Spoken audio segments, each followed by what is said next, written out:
నమస్తే, welcome to Suman TV. నేను విష్ణు. ప్రస్తుతంతో పాటు certified financial planner Ram Prasad గారు ఉన్నారు. వారితో మాట్లాడదాం. సార్ నమస్తే. సార్ రామ్ ప్రసాద్ గారు నమస్తే అండి. సార్ రామ్ ప్రసాద్ గారు, మనకున్న ఇన్వెస్ట్మెంట్ ఇన్స్ట్రుమెంట్స్లో బంగారంలో పెట్టుబడి పెట్టడం మంచిదంటారా, లేదంటే భూములు కొనుక్కోవడం మంచిదంటారా, లేదంటే డబ్బులు తీసుకెళ్ళి మ్యూచువల్ ఫండ్స్లో ఇన్వెస్ట్మెంట్ చేసుకోవడం మంచిదంటారా? సో దేంట్లో ఎక్కువ పెట్టుబడులు పెడితే జీవితాలు మారిపోతాయంటారు, జీవితాలు అద్భుతంగా వెలిగిపోతాయి అంటారు? మరి ఈ మూడింటిలో ఉన్నటువంటి సాధక బాధకాలు ఏంటి? బంగారము, భూములు, మ్యూచువల్ ఫండ్స్. తాకట్టులో ఉన్న బంగారాన్ని విడిపించి ఆ రోజు ఆన్లైన్ రేటుకే మేము కొంటాం. Sharma gold company. దీనికి ఫస్ట్ కామెంట్ ఏంటంటే, ఈ సుమన్ టీవీ అంతా మ్యూచువల్ ఫండ్స్. ఇంకా విష్ణు ఎవరు తీసుకుని ఇంకా ఆఖరికి మ్యూచువల్ ఫండ్స్ మ్యూచువల్ ఫండ్ లేకపోతే ప్రపంచం లేదా అన్న కామెంట్స్ వస్తాయి. దానికి మీరు ప్రిపేర్డ్గా ఉండండి. Okay, next coming to me point. మూడు మంచివే, మూడు ఉండాలి ప్రతి వ్యక్తికి. ఓకే, వీటిలో ఉన్న సాధక బాధకాలు ఏంటో అర్థం చేసుకుందాం. ఈ మూడిట్లో అత్యంత సులువుగా అమ్మగలిగింది ఏంది? గోల్డ్. సో అంటే లిక్విడిటీ పరంగా గోల్డ్ ఈజ్ బెస్ట్. ఒక గంటలో బ్యాంక్ వెళ్ళు, లేకపోతే ఎక్కడికైనా వెళ్ళు, తాకట్టు పెట్టుకోవడం, అమ్ముకోవడం చేసుకోవచ్చు. ఈ మూడిట్లో అమ్మడానికి కష్టపడాల్సింది ఏది? భూములు. సో మ్యూచువల్ ఫండ్ బటన్ నొక్కితే వస్తాయి, వచ్చేస్తాయి. ఒక 2-3 రోజులు అకౌంట్లో పడిపోతుంది డబ్బు వచ్చి. గోల్డ్ మీరు షాప్కి వెళ్ళి ఇస్తే ఇచ్చేస్తాడు. భూమిని ఎవరికి అమ్ముతారు మీరు? ఒక 6 నెలలు పట్టచ్చు, సంవత్సరం పట్టచ్చు, 2 ఏళ్ళు పట్టచ్చు.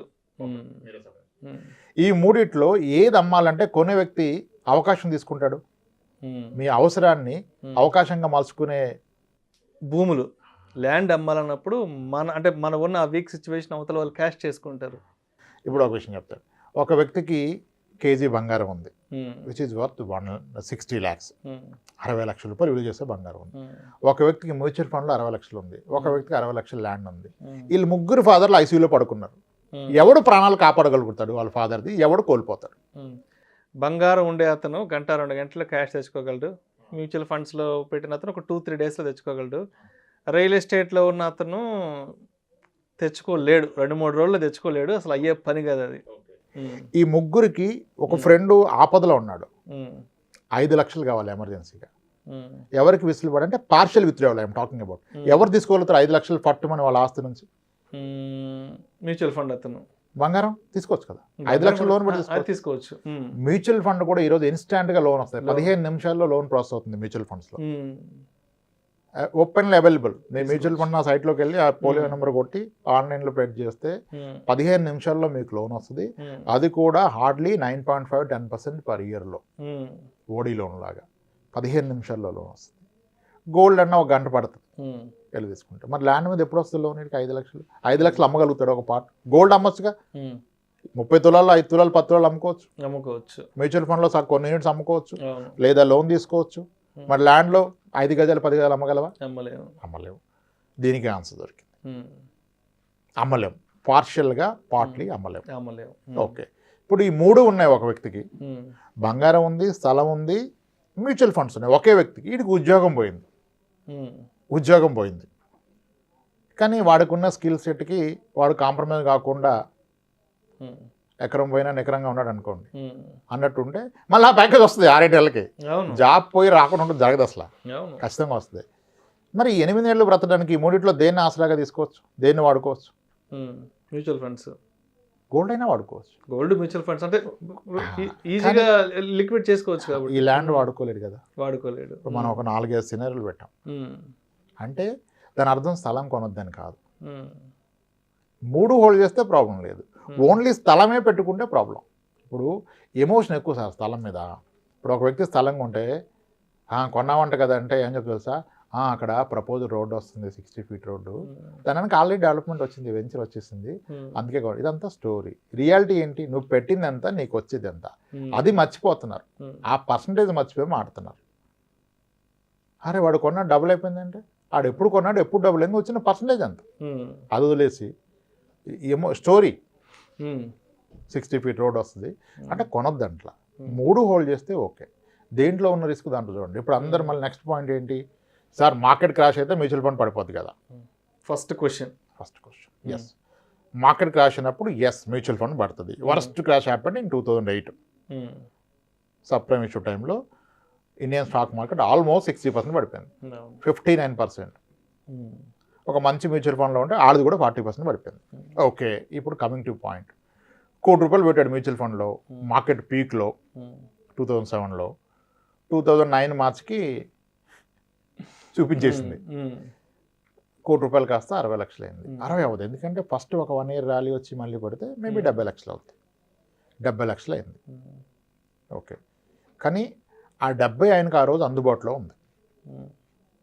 రైట్? 70 అయినా 70 ఉంది కదా. మరొక స్థలం ఉంటే, ఒక ఇల్లు ఉంటే, ఆ రెసిషన్ టైంలో మీకు బయర్ ఉన్నాడా? లేదు. అందరి పరిస్థితి అట్టే ఉంది ఫైనాన్షియల్గా, అందరూ ఇబ్బందులు. రెసిషన్ అంటే ఏంటి? ఉద్యోగాలు కోల్పోవడం, ఆర్థిక సంక్షోభం, ఇన్కమ్ తగ్గటం, జనాలు భయంలోకి వెళ్ళటం. ఆ భయంలో ఉన్నవాడు ఎవడైనా పొలాల స్థలాలు కొంటాడా? అంటే మీ ₹1,00,00,000 ఇంటికి కానీ, మీ ₹1,00,00,000 స్థలానికి కానీ బయ్యర్ లేడు. దాని వాల్యూ ఆ రోజు 0 అయిపోయింది. అందరూ ఏమన్నారు? మార్కెట్ క్రాష్ అయితే ఏంటి, వరల్డ్ వార్ వస్తే ఏంటి? ఇప్పుడు మార్కెట్ క్రాష్ అయితే మ్యూచువల్ ఫండ్స్ పడిపోతాయి, రియల్ ఎస్టేట్ డాన్స్ చేస్తుందా పైకెక్కి? అది 0 అవుతుంది. అదే అర్థం చేసుకోవట్లా. సేమ్ గోల్డ్ పడదనుకుంటున్నారు, లేదు, గోల్డ్ పడుతుంది. 2012 నుంచి 2017 వరకు గోల్డ్ రేట్ చూడండి మీరు ఒకసారి గూగుల్ ఓపెన్ చేసి. 2012లో 31,000 ఉన్న గోల్డ్ ఇయర్ తగ్గుతూ పోయింది. 2017కి వచ్చింది 30,000కి, అది 26,000కి పోయింది 2 years తర్వాత. అంటే గోల్డ్ 5 years నెగిటివ్ రేట్ని వచ్చింది. ఎవరు నమ్మరు, దాన్ని క్రాస్ చెక్ చేసి ఓపిక లేదు. ఒక బ్యాంక్ మేనేజర్ వచ్చారు, గోల్డ్లో రిస్క్ ఉండదు కదా సార్ అన్నాడు. గూగుల్ ఓపెన్ చేసి గోల్డ్ హిస్టారికల్ రిటర్న్స్ ఓపెన్ చేశాను, చూపించాడు 12 నుంచి 17 వరకు చూడమంటే, సార్ మీరు కరెక్టే సార్ అండి, ఎలా చెప్తున్నా సార్? 2015లో సార్ గోల్డ్ లోన్ పెట్టిన వాళ్ళందరినీ పిలిచి మళ్ళీ డబ్బులు కట్టమన్నాం సార్, రేట్ తగ్గిపోయిందని అన్నాడు. మరి ఆ బుర్ర ఉండాలి కదా నీకు, రేటు తగ్గిపోయిందని ఆ రోజు డబ్బులు కలెక్ట్ చేసుకున్నాడు, గోల్డ్ పడదని ఎలా చెప్తున్నావు నువ్వు? అంటే జనాలు చూసే విధానం తప్పు సార్. గోల్డ్ 5 ఏళ్ల పాటు తగ్గింది సార్, అప్పుడు ఎవడో వరి అవ్వాల. మ్యూచువల్ ఫండ్ 1-2 years తగ్గితే కనపడదు కాబట్టి భయపడి వెళ్ళిపోతారు. కొన్నిసార్లు ల్యాండ్ 10 ఏళ్ళైనా పెరగదు సార్, పెరగదు. అప్పుడు ఎవరు భయపడరు, అదే పెరుగుతుంది ల్యాండ్. కొన్ని ల్యాండ్స్ చెప్తుంటాం 5 లక్షలకు ఉంటే 5 లక్షలు ఎంత, 1,00,000 పెరిగింది, 6 లక్షలు అయిందని చెప్తుంటారు. చాలా సంవత్సరాలు వెయిట్ చేస్తాం, అదేమి అసలు పెరిగేటట్లేదు, ఇంట్రెస్ట్ పోయింది, దాని మీద అమ్మేద్దాం అనుకుంటా ఉంటారు. సో అది కూడా స్టాండర్డ్ కాదు. ఇప్పుడు మ్యూచువల్ ఫండ్ పడుతుంది, గోల్డ్ తగ్గింది, కానీ ఎవరు ఒప్పుకోరు తగ్గింది. ఎందుకంటే గోల్డ్ కొన్న వ్యక్తి ఏం తగ్గింది, నా 20 తులాల బంగారం నాకు ఉంది కదా, తగ్గింది రేటే కదా అంటాడు. That is true. నీ 20 తులాల బంగారం నీకే ఉంది, దాని రేట్ తగ్గింది, నువ్వు అమ్మట్లేదు కాబట్టి తగ్గితే ఉపయోగం లేదు, నీకేం లాస్ లేదు, దాని బరువేం తగ్గదు. మరి మ్యూచువల్ ఫండ్లో నీ యూనిట్స్ ఏం తగ్గవు, నీకు ఎన్ఏవి తగ్గింది, నువ్వు అమ్మితే తగ్గింది, లేకపోతే లేదు. ల్యాండ్ అయినా అంతే, తగ్గితే ఏం తగ్గింది, నీ 200 గజాలు నీకే ఉంది కదా, రేట్ తగ్గింది. కానీ మూడింటిని సమానంగా చూడట్లే మనం. రిస్క్ మూడిట్లోనూ ఉంది సార్, కానీ when it comes to return mutual ఫండ్లో కాస్త రేట్ని ఎక్కువగా ఉంది. అండ్ ఫీజిబిలిటీ పరంగా మీ ప్రతి అవసరానికి ఆదుకోగలిగింది బంగారం కానీ మ్యూచువల్ ఫండ్ కానీ. ల్యాండ్ ఆదుకోదు. ల్యాండ్లో కూడా అద్భుతంగా పెరిగింది అంటారు. ఎస్, కొంతమంది స్థలాలు కొన్నారు, 3 yearsకి డబుల్ అయిపోయింది. కొన్ని మ్యూచువల్ ఫండ్స్ 1 yearకే డబుల్ అయినాయి. సో ఏది స్టాండర్డ్ కాదు, లాంగ్ టర్మ్ యావరేజ్ స్టాండర్డ్. నా అంచనాలో మీరు ఒక స్థలం కొని అన్ని బాగుంటాయి, మీరు మంచి ప్రైస్కి కొంటే 6 ఏళ్ళకి రెట్టింపు అవుతుంది. మీరు 30 ఏళ్ళు అయినా చూస్తే ప్రతి 6 ఏళ్ళకి రెట్టింపు అవుతుంది, ప్రతి 6 yearsకి రెట్టింపు. మీరు చూసారా అన్నీ రెట్టింపు అబ్బాబ్బా అంటున్నారు, ఏం అబ్బా అక్కడ 6 yearsకి డబుల్ అంటే 12%. 6 yearsకి డబుల్ అంటే rule of 72/6 is 12%. Gold long రేంజ్లో ఇస్తుంది 7 to 9, 10, 11 ఇస్తుంది. ఓకే, కానీ గోల్డ్ ఇప్పుడు 2012 నుంచి 15 వరకు తగ్గింది, ఎవడు గుర్తుపెట్టుకోడు. 17లో కొంటే 3,000 కొంటే ఇప్పుడు 6,000 అయిపోయింది కదా అంటాడు. ఇది అది గుర్తుపెట్టుకోరు. అందుకే రంట ఇప్పుడు సవరన్ గోల్డ్ బాండ్లో కూడా గ్యారంటీ ఎక్కడిది? ఇప్పుడు 2012 నుంచి 17 వరకు ఎలాగైతే గోల్డ్ తగ్గింది, అలా 5 years తగ్గితే సవరన్ గోల్డ్ బాండ్లో మీరు పెట్టిన దానికి తక్కువ వస్తుంది. వీడియోలు చేసుకోవడం బాగుంటుంది, కానీ ప్రాక్టికల్గా దేంట్లో రిస్క్ దాంట్లో ఉంటుంది. ఎస్, ఆ పడినప్పుడు మీరు రియాక్ట్ కాకుండా ఉంటే పెరుగుతుంది. కానీ ఇప్పుడు సవరన్ గోల్డ్ బాండ్లో మీరు అప్పుడు మీరు 8 years తర్వాత తగ్గింది తీసుకోవడానికి లేదు కదా, 8 yearsకి మెచ్యూరిటీ కదా తీసుకోవాలి. అదే మీరు ఫిజికల్ గోల్డ్ కొంటే మెచ్యూరిటీ ఉండదు, వెయిట్ చేయొచ్చు. ల్యాండ్ కొంటే 100 ఏళ్ళు ఆగొచ్చు, ఇటు పోయిందా కాగొచ్చు కదా. మ్యూచువల్ ఫండ్ కొంటే మీ ఇష్టం, పర్పస్ ఎప్పుడంటే తీసుకోవచ్చు. ఎస్, ఇలా ఆలోచించుకోవాలి. అలా అని మీరు కొనొద్దని చెప్పట్లా, మీకున్న నికరాస్తులో ఒక పార్ట్ కొంత మేరకు పెట్టండి. మార్కెట్ పడితే, ప్రపంచ యుద్ధాలు వస్తే, కరోనా వస్తే, అప్పుడు రియల్ ఎస్టేట్ ఏమీ లెగ్స్ డ్యాన్స్ వేయట్లేదు. రియల్ ఎస్టేట్ ఉన్న వాళ్ళు ప్రాణాలు కోల్పోతారు. మీకు ఒక ఎగ్జాంపుల్ ఇస్తాను దీన్ని, just to make it further clear. కరోనాకి ఒక 8 months ముందు ఒక క్లయింట్ కలిసాము, ఫైనాన్షియల్ ప్లానింగ్కి వచ్చారు. ఐసీ ఈజ్ చాలా వెల్దీ, రిచ్, అవసరమే లేదు ఆయనకు, అన్ని స్ట్రీమ్స్ ఆఫ్ ఇన్కమ్ ఉంది. ఆయిల్ ఫామ్ ఏదో ఉంటుంది, అక్కడి నుంచి వస్తుంది. విపరీతమైన ఇల్లు ఉన్నాయి, అక్కడి నుంచి వస్తుంది. ఇద్దరు వర్కింగ్, హై ఇన్కమ్, అసలు టెన్షనే లేదు లైఫ్కి. నేను ఇక ఏ టెన్షన్ లేని లైఫ్లో మళ్ళీ మ్యూచువల్ ఫండ్ తీసుకుని ఒక టెన్షన్ క్రియేట్ చేయడం ఎందుకు, అవసరం లేదు మీకు అని చెప్పి. ఎందుకంటే నిజానికి అవసరంలా, నిజానికి అవసరంలా. అదేంటి రాము నువ్వు ఇలా అంటావు, నా ఫ్రెండ్ నీ దగ్గర పెట్టాడుగా, ఆయన పెట్టనిచ్చావు, నన్ను ఎందుకు పెట్టట్లేదు అన్నాడు. అరే ఆయనకి ఏముంది, 2 లోన్లు ఉన్నాయి అంతే, ఆయనకి ఏం లేదు, మీకు అన్నీ ఉన్నాయి కదా, మీకు ఎందుకు అన్నా. లేదు నేను ఐ వాంట్ ఇన్వెస్ట్ అన్నారు. పర్ఫెక్ట్ సార్, మరి రిస్క్ అయితే ఉంటుంది అన్న. అంటే రిస్క్ ఫ్రీ కూడా ఉంటాయి. Mutual funds are not just equity funds. Mutual fund starts from where, overnight fund, ఒక రాత్రికి డబ్బులు పార్క్ చేయొచ్చు. Liquid fund, ultra short duration fund, short duration fund, gilt fund, credit risk fund, ఇవన్నీ debt. మళ్ళీ ఈక్విటీలో 100 కేటగిరీలు, మళ్ళీ hybrid equity, balanced advantage, hybrid equity, multi asset, ఇవన్నీ ఉన్నాయి. సో ఇన్ని రకాలు ఉంటాయి సార్. మరి మీరు అగ్రెసివ్ వెళ్దామంటే నేనైతే మీకు అగ్రెసివ్ కూడా హైబ్రిడ్ ఈక్విటీ రికమెండ్ చేస్తాను. లంసమ్ అని కదా, లంసమ్ ఎప్పుడు ఈక్విటీలో పెట్టినవా నేను ఎవరిని. ఎందుకంటే మీరు లాంగ్ రన్లో చూస్తే equity fund, hybrid equity fund almost same returns ఇస్తున్నాయి. Hybrid equity funds beaten Nifty 50 index with huge margin. There are funds, అంటే మన పేర్లు చెప్తే మళ్ళీ ట్రాప్ అవుతారని చెప్పండి. ఓకే, అలా వాటిలో పెడదామన్నా. సరే పెట్టండి, నాకేం టెన్షన్ లేదు, మీరు 40% పడ్డా నాకు ఓకే అన్నాడు. ₹1 ఇచ్చాడు, పెట్టాం. సరిగ్గా ఫస్ట్ లాక్డౌన్లో 25% కొట్టేసింది. అంటే అంతకుముందు పెరిగింది కాస్త మళ్ళీ తగ్గి 80 లక్షలకు వచ్చింది. 1,06,00,000 దాకా పోయింది కాస్త 83-85 లక్షలకి ఏదో వచ్చినప్పుడు ఫోన్ చేశాడు. అర్జెంట్ రామ్, నాకు ఒక 20 లక్షలు కావాలన్నాడు. ఏం మాడుతున్నారు మీరండి, ఏం మాడుతున్నారు ఏంటి, నాకు మెడికల్ ఎమర్జెన్సీ, నాకు కావాలి, నా డబ్బు ఉంది, ఎప్పుడన్నా తీసుకొచ్చినందుకు ఇవ్వన్నాడు. నేను ఎవరన్నా, ఏం మాడుతున్నాను నువ్వు అన్నాడు. నా డబ్బు నేను తీసుకుంటే ఎవరంటే ఎవరన్నా అడిగాడు. సార్ ఇప్పుడు ఇంత డౌన్లో మీరు మళ్ళీ 20 తీస్తే అది 60 లక్షలు 55 లక్షలు అయిపోద్ది. ఇక అది రీకవర్ అయ్యి మీకు ₹1 రావాలంటే చాలా టైం పడుతుంది సార్, వేరేది ఏదన్నా చూడమన్నా. ఏమీ లేదు రామ్, ఎక్కడ నాకున్న ఆస్తుల్లో డబ్బులు వచ్చే మార్గం లేదు, ఇది ఒక్కటే కనబడుతుంది, నాకు కొట్టేసే రిడెంప్షన్ అన్నాడు. రిడెంప్షన్ కొట్టినా 3 days అవుతుంది సార్ అన్న. అరే ఏదైనా మార్గం లేదన్నాడు. లోన్ కొట్టేద్దాం అన్న. ఏదన్నా చేయి బాబు, నాకు డబ్బులు వస్తే చాలన్నాడు. కొట్టేశావు. 20 లక్షలు అడిగితే 28 లక్షలు కొట్టా, తీసుకున్నాను. 10 రోజుల్లో మళ్ళీ 10 లక్షలు వెనక్కి ఇచ్చాడు. 20 సరిపోయింది సార్, తీసేసుకున్నాను. ఇప్పుడు చూస్తా చాలా ఎక్కువ ఉంది ఆయన పెట్టిన దానికన్నా. లోన్ క్లోజ్ చేస్తే కూడా ఈ వెసులుబాటు ఉంటుందా? అది ఇలా దాన్ని పూర్తిగా ఓపిక్గా అర్థం చేసుకోవాలి. దానిలో రిస్క్ చూడాలి. 40% పడుతుంది. Mutual fund can go down by 40%, 40%. Real estate at some time will be absolute zero. ఇప్పుడు నేను ఛాలెంజ్ చేస్తా, స్థలం కొని 1 year అయింది, పెరిగింది అన్నావు, అమ్ము చూద్దాం. నువ్వు కొన్న రేటుకి అమ్ము చూద్దాం. నీకు అమ్మి పెట్టిన అడుగు, ఆ రేటుకి వస్తుందని. 4 రోజుల్లో వస్తాయి డబ్బులు. మరి అది ఎలా అయితే అసెట్? అవసరంలో ఆదుకోవాలి. అవసరానికి ఆదుకున్నోడే ఫ్రెండ్. అవసరానికి అక్కడికి వచ్చిందే ఆస్తి, అక్కడికి రాంది ఆస్తి కాదు. సో ఎంత మేరకు అంత మేరకు పెట్టుకోండి. ఎమోషన్తో తీసుకోవద్దు నిర్ణయాలు. మనకి ఎమోషన్ తప్పితే ఇంకేం ఉండదు. పక్కనే ₹3 తక్కువ వస్తే కొనేస్తాడు, ఉరకటమే. ఇంకా ఆలోచించుకోవాలి కదా, నీకున్న ఆస్తి ఏంటి, నీ ఆదాయ మార్గాలు ఏంటి, నీ బాధ్యతలు ఏంటి, ఎవరెవరు ఆధారపడినారు. ఒక ఎమర్జెన్సీ వస్తే ఏంటి పరిస్థితి, నువ్వు మేనేజ్ చేయగలవా? అన్నీ ఎక్కడ పెడుతున్నావు? సో అందుకని I was never against gold. Gold ఉంటే ప్రశాంతంగా నిద్రపడుతుంది.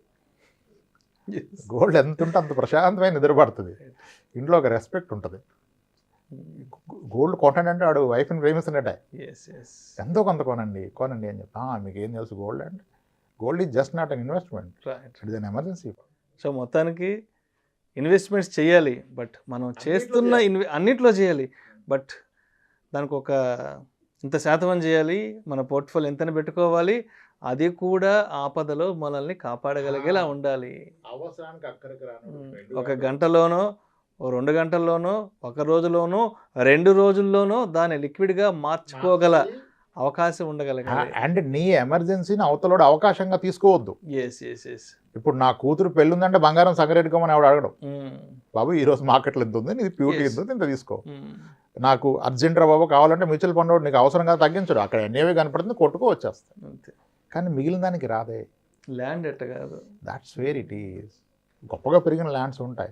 గొప్పగా పెరిగిందని చెప్పొద్దు. సిఏజిఆర్ ఎంత తీయండి, సిఏజిఆర్ మాట్లాడండి. ల్యాండ్ గురించి మాడితే డోంట్ టాక్ డబుల్ అయింది, 2 కోట్లు అయిపోయింది, 3 కోట్లు కాదు, క్యాగర్ అంత. That's it sir. ఓపిక్గా కాస్త టైం తీసి ఆలోచిస్తే సమాధానం అక్కడే దొరుకుద్ది. కానీ అది తీరు, ఎమోషన్ డామినేట్ చేస్తుంది, లాజిక్ని ఎమోషన్ డామినేట్ చేస్తుంది. ఇంకప్పుడు వీ కాంట్ హెల్ప్ దెమ్, మన మాట వినరు. సరే ఇంకొకటి మీరు అన్నారు కదా ల్యాండ్ అని, ఇప్పుడు ₹1,00,00,000 బంగారం అమ్మితే బంగారం తీసుకొని మీకు అకౌంట్కి ట్రాన్స్ఫర్ కొడతాడు, మీరు బిల్ సైజ్ చూపిస్తే. ఓకే, మీరు మ్యూచువల్ ఫండ్ అమ్మితే అకౌంట్కి వస్తుంది. మీరు ₹1,00,00,000 ల్యాండ్ అమ్మితే అకౌంట్కి ఎంత వస్తుంది? ఎంత వస్తుంది? అకౌంట్లోకి వస్తుంది మొత్తం? లేదు, కష్టం. మరి ఇది కొన్న అతను ఏమన్నాడు, ఇప్పుడు 15 లక్షలు కొన్నా, ట్యాక్స్లు ముందు వైట్ అవుట్ ఇస్తున్నాడు పూర్తిగా. ముందు వైట్ అవుట్ కదా. ఇప్పుడు 15 లక్షలు ల్యాండ్ కొని 20 ఏళ్ళు ఆగితే ₹1,00,00,000 అవుతుంది. ఆ ₹1,00,00,000 పెట్టి మా అబ్బాయిని చదివిస్తావు. కానీ మీ అబ్బాయిని చదివిస్తే వాడికి వైట్ కావాలి, ఇక్కడ వైట్ వస్తుందా? కష్టం. మరి కష్టం అంటే ఏం ఆలోచిస్తున్నావు? మీరు భ్రమలో బ్రతున్నారు. ఆ రోజు రాదు కదా, ఏం చేస్తావు? 50 లక్షలు బ్లాక్ ఇస్తే ఏం చేయగలవు? ఈ రోజు నువ్వు ₹1,00,00,000 స్థలం అమ్మితే 50 లక్షలు క్యాష్ వస్తే ఏం చేయగలవు? గోల్డ్ కొనగలవా? కొనలేవు. కాలేజ్ ఫీజు కట్టగలవా? కట్టలేవు. ఒక కారు కొనగలవా క్యాష్ ఇచ్చి? జిఎస్టీ బిల్డింగ్ వాడు సోర్స్ కావాలి, మరి ఏం చేయడానికి పెట్టుకున్నావు? మళ్ళీ స్థలమే కొంటానంటాడు, ఏం చేస్తావు కొనుక్కొని? పనికిరంది ఏం చేస్తావు? అది కొనొద్దని చెప్పట్లా, కొంత మేరకు పూర్తిగా అదే ట్రాప్లో పడి మీరు అన్నారుగా, 3 కొనండి, ఏది ఎంత మేరకు కొనాలి, ఏది ఏంటి మీకు మీరే విశ్లేషణ చేసుకోండి. ఒకరు చెప్పింది నమ్మొద్దు. మనం ఇచ్చిన కొన్ని పాయింట్స్ ఉన్నాయిగా, నేను మిమ్మల్ని అడిగిన ప్రశ్నలు వాళ్ళని వాళ్ళు అడుగుకుంటే సమాధానం వస్తుంది. There ends, simple. అలా నిర్ణయాలు తీసుకోండి, ఎమోషనల్గా నిర్ణయాలు తీసుకోవద్దు. రైట్. అవసరాన్ని దృష్టిలో పెట్టుకొని నిర్ణయాలు తీసుకోండి. Everything is good. Right sir. Right. Thank you so much Ramprasad గారు. రైట్ అండి. బంగారం అయినా, భూములైనా, మ్యూచువల్ ఫండ్ ఇన్వెస్ట్మెంట్స్ అయినా ఎంత మేర ఇన్వెస్ట్ చేసుకోవాలి, ఏది సరైన సమయంలో మనల్ని ఆదుకుంటుంది అనే దాన్ని మనం పసిగట్టగలిగితే లైఫ్ చాలా ఈజీగా ముందుకెళ్ళిపోతుంది అంటారు. Thank you sir. Thank you so much.